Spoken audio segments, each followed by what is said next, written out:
In the heart of Rome, the Lombardi family unravels when Alessandro, the husband, is framed and imprisoned on drug charges, a conspiracy orchestrated by Luca, a man secretly in love with his wife Sofia. Diagnosed with HIV from an unknown blood transfusion, Sofia battles her illness while hiding the truth from their children, Marco, who spirals into criminality to cope with his rage, and Giulia, who hides her sorrow behind a tattered rabbit plush from her grandmother. As family secrets emerge, including the betrayal of Valentina, Aile's former lover, they must confront unforgivable choices before Sofia's time runs out. A tragic tale of love, betrayal, and one last attempt to mend a broken family beneath a Roman sky that no longer favors them. The rain fell in relentless sheets over Rome, turning the cobbled streets into shimmering mirrors that reflected the amber glow of street lamps. Sofia Conti Lombardi stood trembling beneath her black umbrella, its edges frayed from years of use. Her red dress, once a symbol of her confidence, clung to her shivering frame, sodden and ruined. "Aile, what's happening?" she cried out, her voice nearly swallowed by the wail of police sirens and the drumming of the downpour. Alessandro Lombardi, his dark curls now streaked with silver at the temples, struggled against the officers cuffing his broad, rugby-trained wrists. "Sofia, I didn't do it. This is a mistake." Their 18-year-old son Marco emerged from the shadows of a narrow alley, his usual aloof expression shattered by panic. His black hoodie was drenched, the silver stud in his left eyebrow catching the neon glare from a nearby bar. "Papa." Marco lunged forward, only to be shoved back by an officer. Sofia's umbrella slipped from her fingers. Rain mingled with the mascara streaking down her cheeks. Across the street, half hidden behind the fogged window of a cafe, Valentina Rossi watched with a wineglass trembling in her hand. Something was terribly wrong. And this was only the beginning. The hospital room was sterile, cold. Sofia sat rigidly in the plastic chair, her fingers clutching the worn silk of her favorite scarf. Dr. Giovanna adjusted her spectacles and exhaled. "Signora Lombardi, your test results are positive. HIV." The words hung in the air like a death sentence. Sofia's vision blurred. The cheerful reproductive health poster on the wall became a meaningless smear of color. "But how?" Behind her, Valentina, her once loyal friend, rose abruptly. The floral tattoo on her arm, usually so elegant, now seemed grotesque. "I need air," Valentina muttered before fleeing. Sofia didn't blame her. Who would want to stand beside a woman with AIDS? But one thought clawed at her mind: Aile must know. Yet how could she tell him, when he sat in a prison cell, convicted of a crime he swore he didn't commit? The alley behind Termini Station reeked of cheap alcohol and urine. Marco kicked an empty beer can, his scuffed boots scraping against the pavement. His hoodie sleeve was torn, revealing a fresh knife tattoo. "Lombardi, think you can skip out on your debts?" Marco turned. 6 figures loomed at the alley's mouth. Riccardo, their leader, twirled a switchblade, grinning around his gum. "I'll pay next week," Marco lied, forcing steadiness into his voice. Riccardo laughed. "Hear that, boys?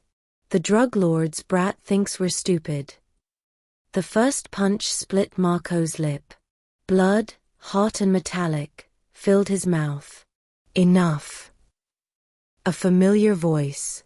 Luca Moretti, his father's old friend, his mother's former lover, stood beside a sleek black car. "Go home, Marco. Your family needs you." Marco spat crimson onto the wet pavement. "Family? My father's in prison. My mother's dying. What good is family now?" Giulia Lombardi's bedroom was unnaturally tidy. The 14-year-old sat curled on the floor, clutching a threadbare rabbit plush, the last gift from her late grandmother. Family photos mocked her from the walls. A day at Ostia Beach, her father's strong shoulders carrying a giggling Giulia. Her mother's proud smile on Marco's first day of secondary school. A knock. Giulia, dinner's ready, Nonna Lucia called softly. Not hungry, Giulia whispered into the rabbit's matted fur. The phone rang. She lifted it slowly. Pronto. Piccolina. Her father's voice cracked through the line. Papa, when are you coming home? Silence. Only his shaky breath answered. I love you, Giulia. Always. The dial tone hummed.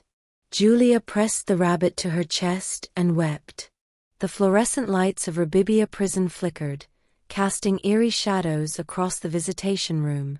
Valentina Rossi drummed her fingers, once so deft with a paintbrush, against the chipped table. When Ale appeared behind the glass, she barely recognized him. The robust man she'd known was gaunt, his beard unkempt. But his eyes, those dark, intelligent eyes, were the same. I know who framed you, she whispered, pressing her forehead to the glass. Ale leaned closer. Who? Luca Moretti. She swallowed hard. He was in love with Sofia. He envied you. Ale's jaw tightened. His tattoo, Sofia and Marco and Giulia, stood out starkly on his clenched wrist. You're certain? Valentina nodded. He knew about Sofia's illness before anyone. He told me. Ale closed his eyes. When they reopened, Valentina saw something that chilled her, cold, calculated fury. Tell Sofia. I'll prove my innocence. For all of us. The prison visitation room felt colder than usual. Sofia walked slowly, each step labored. Her once lustrous hair was hidden beneath a scarf, her body frail beneath layers of wool. When Ale appeared, his eyes filled instantly with tears. Mi amore. His palm pressed against the glass. Sofia matched it with her own trembling hand. I can't fight anymore, Ale. Behind her, Marco and Giulia stood united for the first time in months. Marco's arm around his sister, Giulia's rabbit clutched tight. Ale tapped the glass 3 times. I love you. Sofia nodded, tears streaming. We'll be all right. But the lie hung heavy between them. The gun felt foreign in Marco's grip. He crept through Luca's darkened flat, his pulse roaring. The air smelled of expensive whiskey and old cologne. On the desk, a silver-framed photo stopped him cold, Sofia, young and smiling. You don't deserve her, Marco hissed. Marco. Luca stirred from his armchair. What are you? Bang. The shot echoed. Luca collapsed, clutching his chest. Blood seeped between his fingers. I only loved her. Luca gasped before going still. Marco dropped the gun. What had he done? While tidying her mother's room, Giulia found the envelope tucked beneath the drawer. Her hands shook as she unfolded it. To my loved ones, if you're reading this, I'm gone. The letter revealed the truth. Sofia contracted HIV from a blood transfusion after Giulia's birth. Not from an affair. Not from recklessness. Nah. Look. Giulia sprinted to the kitchen. Nonna Lucia read it with tear-filled eyes. Dio mio, we must tell your father. Moonlight slanted through the bars of Ale's cell as he read the letter. The paper trembled in his hands. Luca, you destroyed everything, he whispered. But before he could act, a guard arrived with worse news. Sofia, she's in a coma. The hospital room was silent save for the mechanical hiss of the ventilator. Ale, granted temporary release, stood over Sofia's frail form. Marco slumped in a wheelchair, his gunshot wound bandaged. Giulia cradled her mother's hand, the rabbit peeking from her bag. Sofia's eyes fluttered open, one last time.